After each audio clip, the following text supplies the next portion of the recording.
Nous discutons des outils qui pourraient vous aider dans votre accompagnement spirituel.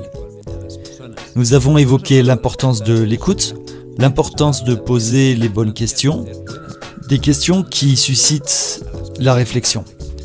L'autre outil qui pourrait vous aider est la capacité de faire un feedback, c'est-à-dire un retour d'information au jeune homme ou à la jeune femme que vous accompagnez spirituellement.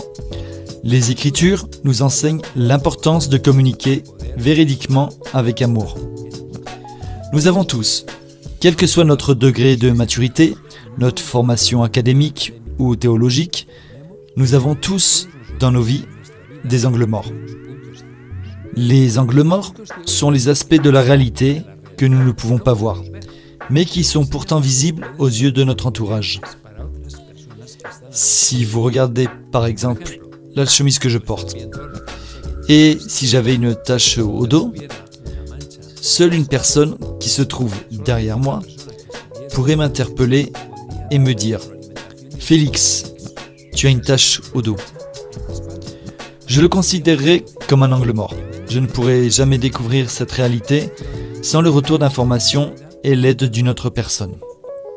Le mentor est appelé à faire un feedback, ce retour d'information.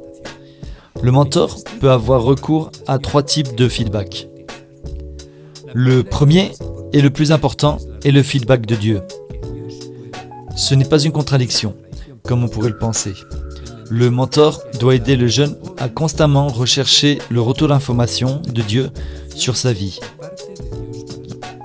Le psaume 139 dit « Sonde-moi, ô Dieu, et connais mon cœur. Éprouve-moi et connais mes pensées. Regarde si je suis sur une mauvaise voie et conduis-moi sur la voie de l'éternité. » Le mentor se doit d'encourager le jeune, sans relâche, à présenter sa vie devant Dieu, afin que Dieu, par l'intermédiaire du Saint-Esprit, puisse l'aider à identifier ses angles morts. Vous constaterez sans doute les angles morts du jeune avec lesquels vous travaillerez. Vous aurez également la possibilité de lui en parler, mais je peux vous assurer que ce feedback aura beaucoup plus d'impact et de portée s'il vient de Dieu. Le psalmiste dit « Seigneur, délivre-moi des péchés qui me sont cachés. » Notez qu'il ne fait pas allusion aux péchés dissimulés, mais à ceux que je ne suis pas capable de voir. C'est pourquoi le mentor doit aider le jeune à recevoir le retour d'information de Dieu. Ce fameux feedback, en l'évitant à se dévoiler en présence de Dieu. Un second type de feedback peut être donné à la personne que vous accompagnez spirituellement.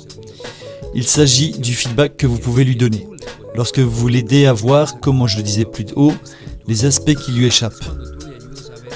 Comme le dit l'apôtre Paul, parlez en toute vérité avec amour. Vous devez parler ainsi aux jeunes, avec grâce, amour et acceptation inconditionnelle. Toutefois, il existe un troisième type de feedback qui pourrait aider le jeune, à savoir l'autofeedback. Je vous explique. Voici 3 questions très simples que vous pourrez poser au jeune de temps en temps pour l'aider à réfléchir sur sa vie.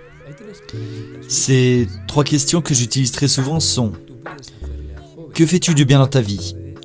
La deuxième question est: que pourrais-tu améliorer dans ta vie?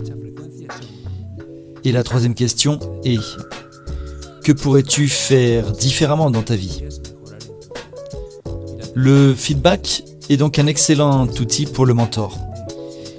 Il l'est parce que le jeune avec lequel vous travaillez, tout comme vous et comme moi, nous avons des angles morts. Une réalité que nous ne pouvons pas voir sans l'aide de quelqu'un. Le feedback, ce retour d'information, permet de le faire. Et ainsi, comme je l'ai dit, il existe 3 types de feedback. Celui que Dieu génère lorsque nous invitons une jeune fille à se laisser guider par Dieu, celui que nous donnons en toute vérité et avec amour, et celui que nous utilisons pour aider le jeune homme en lui posant ces questions. Que fais-tu de bien? Que pourrais-tu améliorer? Que veux-tu faire différemment dans ta vie? Il est très difficile de grandir, de changer et de s'améliorer lorsque nous ne recevons pas de feedback.